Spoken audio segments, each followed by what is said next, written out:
So, kamusta po mga ka-Streetwise? Ako po si Takero Miyamoto at welcome po sa aking munting channel. So, mga kababayan, tulad nga po na sinabi ko kanina sa intro, na itong mga DDS ngayon ay nagko-comment ngayon dito nga po kay Marcel Soriano, dun po sa Facebook. At kasi nga mga kababayan, na-drag na po talaga yung pangalan nga po ni Marcel Soriano dito. Okay. So, actually, may mga nakita tayong video dito ngayon na mayroong binabanggit si Christopher Min regarding nga po dyan sa Rockwell na mukhang kino-confirm ata ni Christopher Min na totoo yung nangyari kay Marcel Soriano sa Rockwell. Okay. Pag-usapan natin yan. And then, kung gaano kaengot itong si Bato de la Rosa. Okay. Kasi nagpa-interview siya kanina. At mukhang hindi talaga naintindihan ni Bato de la Rosa yung ginagawa niyang mismong hearing. Okay, no? Medyo magulo lang tong topic na to, pero sana ma-explain ko na maayos, no? Labanan ng lawyer na matino at lawyer na tiwali, o di ba? Agree diyan. So ngayon mga kababayan, no? Una kasi, no, sa hindi lang po kasi nakapanood at malabo namang hindi niyo napanood 'yon, di ba? So sabi dito, those found leaking PDEA documents may face sanction, says Civil Service, Commission of Civil Service 'yan. So ngayon mga kababayan, ang nangyari kasi dito, okay, kung sino man yung nag-leak ng dokumento na 'yon, posibleng, di ba, posibleng makasuhan. Okay. So, alam nyo kung nung nakakatawa kasi dito, pinanood ko kasi ulit yung part na yon. So, nung nalaman nga po ni Morales na kakasuhan, posible pala siyang makasuhan, dyan nga po sa pag-leak ng dokumento, ngayon hugas kamay si Morales. Ang sabi niya, wala naman akong alam dyan. Kakasuhan ko nga si Maharlika eh. Kasi siya naglabas niyan. Di ba? Sabi ni Maharlika yun, di ba? Ay, sabi ni Morales yun, di ba? Kakasuhan ko si Maharlika kasi na-compromise yung privacy ko. Diba? Kasi siya naglabas ng dokumento na ginawa ko. Tapos mga kababayan, ang nangyari, pagkatapos ng hearing, bigla naman natin makikita si Morales na katsok-tsakan na naman itong si Maharlika sa mismong live stream niya. So akala ko ba kakasuhan mo? Ang alam ko kasi pagkakasuhan mo, galit ka. Ganun yun, di ba? Saka naman nakakita na kakasuhan mo si Maharlika pagkatapos ng hearing sa Senado, andun ka naman sa live stream niya. Eh parang ginagago naman tayo nito. At saka mga kababayan, ang sinasabi natin dito, alam na nga po natin na bias si Bato de la Rosa, nahihinaan po ako sa mga sagot ng PDEA. Mukhang hindi nila napaghandaan. Oo. Parang ganun yung nakita ko eh. At explain ko po sa inyo mamaya-maya yan, no? So ngayon, mga kababayan, no? So nakita natin dito, yung Facebook nga po ni Marcel Soriano. Yan. Di ba? Parang nangyari sa Maria. Hello, maganda ba ako? Sabi ni Maria. And then may nakita ko mga comment dito. So, sabi dito, no? Si Chloe, Inay, totoo po bang issue? Sana hindi. So, sabi ng isang loko-loko, totoo yun, kaya nga deadma lang siya.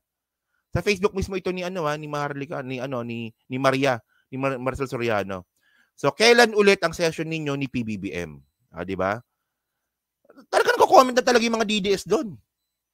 So ako naniniwala ako mga kababayan na ang mangyayari dito kapag talagang nakuyog talaga si Marcel Soriano diyan nga po sa Facebook niya or sa mga social media account niya, posibleng magsalita na nga to. Oo. Tapos sabi pa dito yan may mga nagpapakita ng mga dokumento. Tapos sabi pa nitong isa, sana ipaliwanag mo sarili mo, ma'am, tungkol sa mga allegation sa inyo. Well, wait ka namin sa Senado. Kita niyo mga kababayan, no, kung gaano ka misleading na yung ginagawa ng mga DDS ngayon. O, di ba? Wait ka namin sa Senado. Na-invite na ba si Marcel Soriano sa Senado? Wala naman, di ba? Wala, di ba? Kasama ba siya doon sa invitation? Di ba hindi? Oh. So, saan nila nakuha na invite si Marcel Soriano? Well, kung invite, okay lang. Wala problema sa akin yan. Problema niya yan. Tapos sabi pa dito, no? Ang ganda naman, lalo pag nakapulboron. O, di ba? Tapos nag-comment ako dyan eh. O, di ba? Ang pogi mo. Pag biniting kita na patiwarik, sabi ko. Nainis na ako eh. O. Tapos may nagko-comment naman dito, no? Dapat Miss Marcel Soriano, kasuhan mo yung vlogger na si Maharlika Boljak na dinawit kayo na nagda-drugs daw kayo ni PBBM sa condo doon sa Rockwell. Di ba?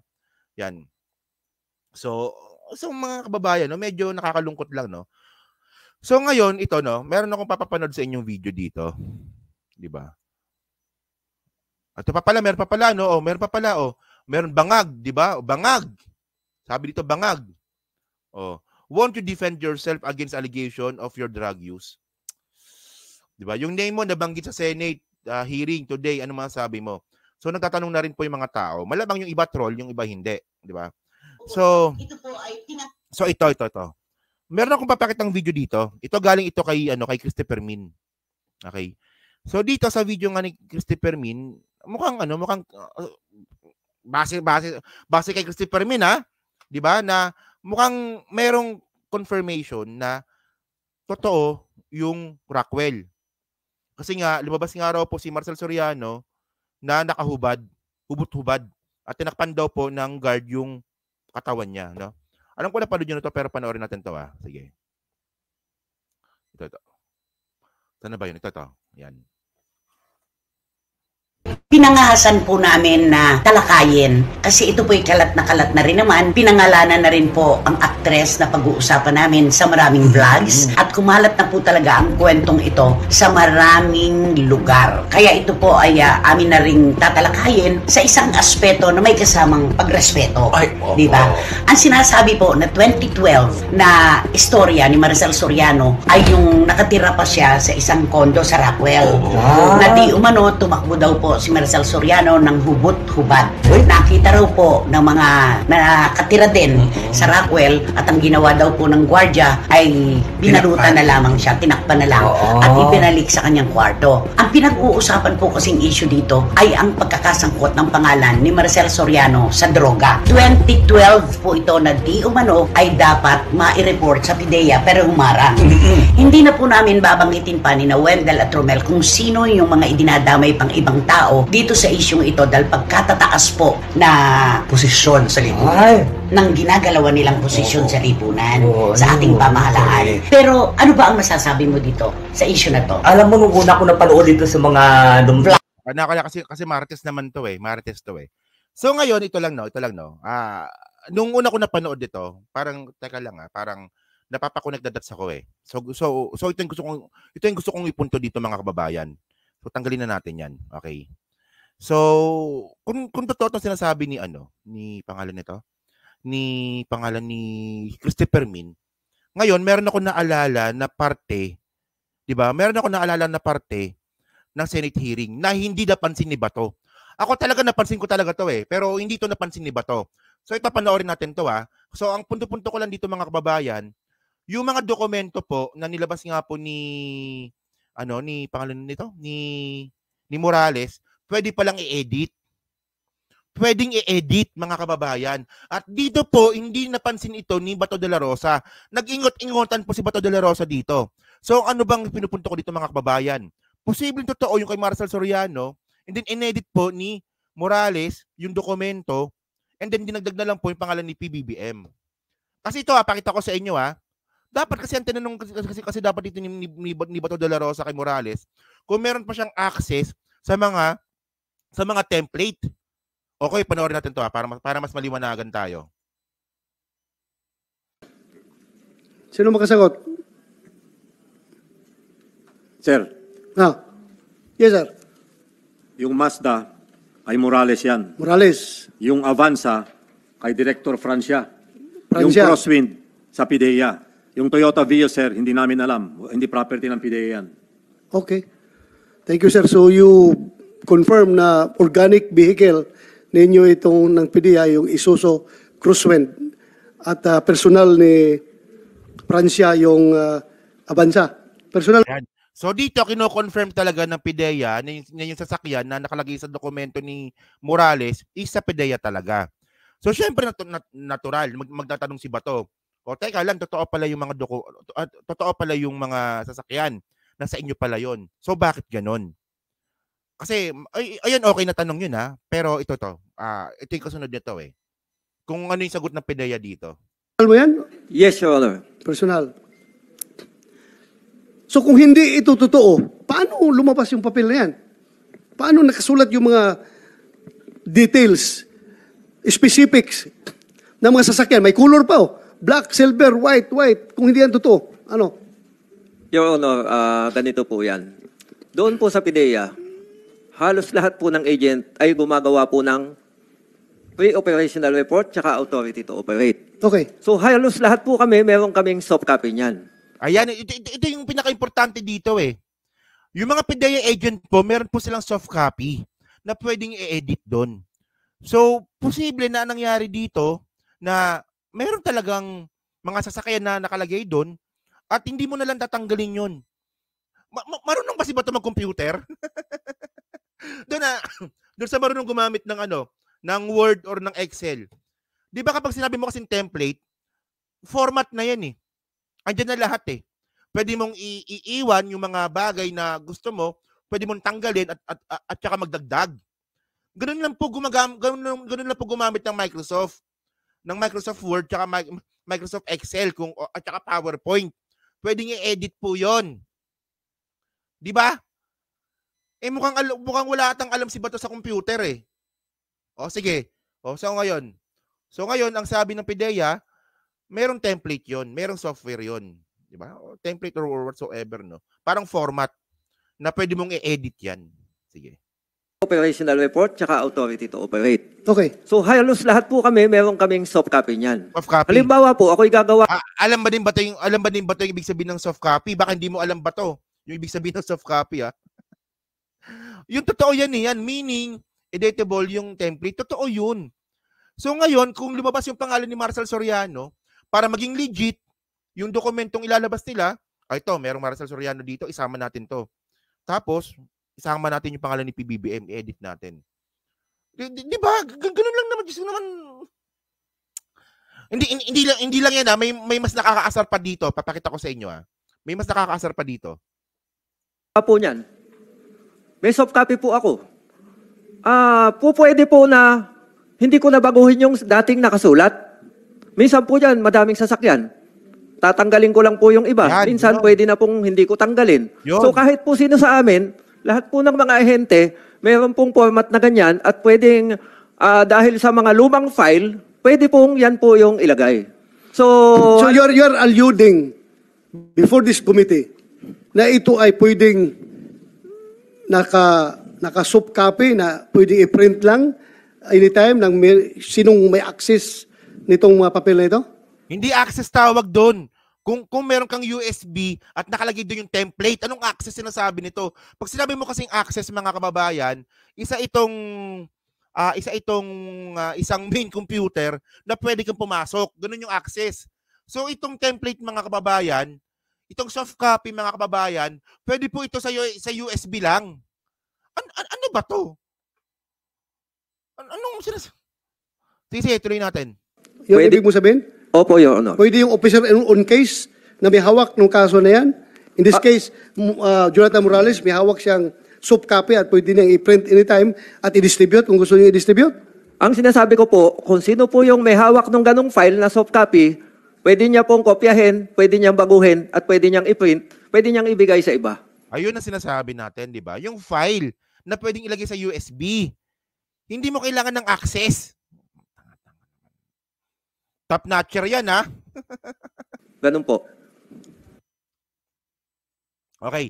So ngayon, ang reklamo naman ni Bato dito, bakit daw merong puncher? Di ba meron dalawang butas? Diyos ko naman, bakit wala bang puncher ngayong araw? O pupunta ka National Bookstore, may puncher doon. Kahit sa sari-sari store, merong puncher doon, Bato. Kasi ngayon, ang naging justify, yung naging pag-justify ni Bato dito kung bakit totoo nga itong dokumento na to, bakit daw po merong butas ng puncher? Ang tanong, bakit? Yung puncher ba, nagkaroon lang ba niyan nung 10 years ago? Kahit ngayon, may puncher pa din ah. So, simple na naman sagot dito eh. O, merong soft copy, si Morales, nakita niya, merong Marcel Soriano doon, inedit niya, nilagay niya yung pangalan ni PBBM, iniwan niya yung mga sasakyan, tapos bumili ng puncher, binutasan, pinotocopy. Ganun lang. Ano ba yun? Oh. Akala ko ba top notcher to? Oh. Pero mga babayan, ito ang malupit dito. Ito yung malupit dito, mga kababayan. Yung interview niya kanina. Yung interview niya kanina sa SMNI. So gawin natin, liitan natin. Baka ikaper tayo ng SMNI eh. So panoorin natin itong interview ni Bato sa SMNI mismo. Okay? So ang sabi niya dito, panoorin niyo to ha. Ngayon, para kay Bato, totoo na yung dokumento. Panoorin niyo to. At this early, I am convinced the existence of that document. Ayun. Kahit anong denial ng PDEA, ay tinatanggap ko yung denial ng PDEA because dalawang PMAR yung nagsabi sa akin kahapon, si Akala ko ba, putulin ko lang, baka kaparit tayo, no? Akala ko ba, convinced ka, pero ngayon naman hindi. Ano ba talaga? General Lasso at si General Bitong na talagang hindi nila makita yan sa kanilang file yung dokumento na yan and they deny the existence of that document sa kanilang file. So, ano ba kung masama kung tanggapin ko yung kanilang explanation na wala talaga yan doon? Saka una kasi mga kababayan, itong si Morales, dating PDEA yan. So alam niya yung mga pasikot-sikot kung paano maging legit yung dokumento. Alam na naman yun eh.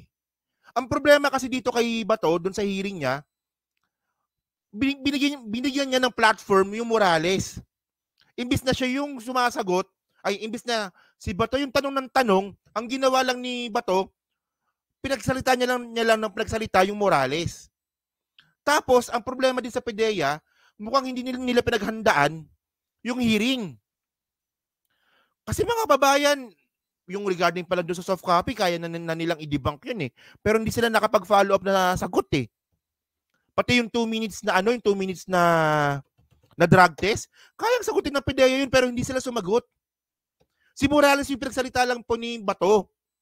So ang nangyari, nabigyan lang po talaga ng platform si Morales noon. So nawala tuloy ako, no? So tuloy natin ha. Kasi pasensya na, no? Kailangan ko putulin yung video kasi nakaka-operate po yung SMNI. May kilala po akong vlogger na kinaka-operate ng SMNI eh. Sige. But kung sabihin nila na non-existent yan at hindi yan totoo, I will disagree with them because nakita ko na talagang totoo yung papel na yun. In fact, Totoo naman pala eh. Bakit totoo? inamin nga nila, Anong inamin? ito, una, kay Morales. Yeah. Inamin niya na siya ang gumawa ng papel na yun at siya mismo kinonfirm niya pirma niya yung signature na nandun. Correct. Natin. Tapos, right na PDEA. So ibig sabihin, yung ginawa ni Morales, totoo na yon. Diyos ko. Ewan ko ba? Inamin nila yung nakalista ng mga sasakyan doon na gagamitin sa surveillance and casing operations. Ay, existing. Na ito yung mga organic vehicle ng PDEA at personal na sasakyan ng team leader na si Ayan o, di ba? Di ba bias na bias eh. So ngayon, ang sinasabi ni Bato kung bakit nga daw po totoo yung dokumento ni Morales kasi nga daw, andun daw po yung mga sasakyan. Hindi ka ba nakikinig? Laki-laki ng katawan, walang utak. Hindi ka ba nakikinig dun sa mismong hearing mo?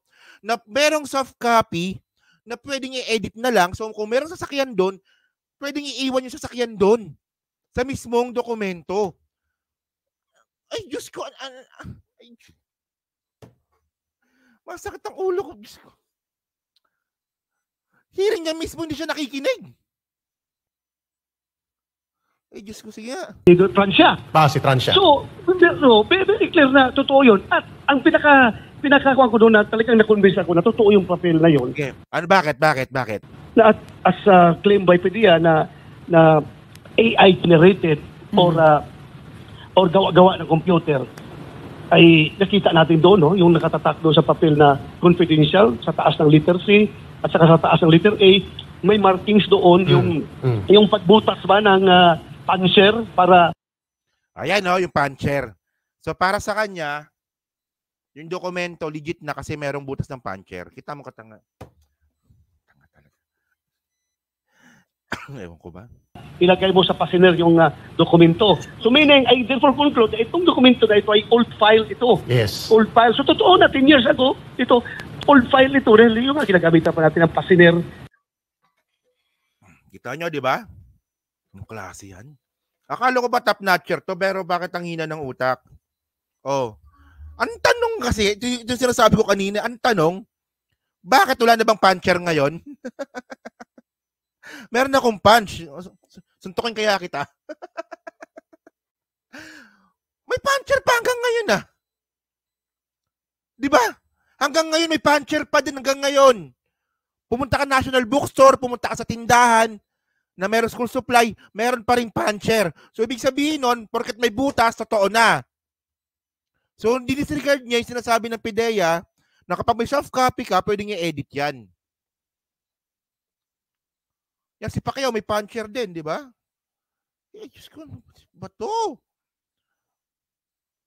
Okay na sana eh, nung una kasi, diba?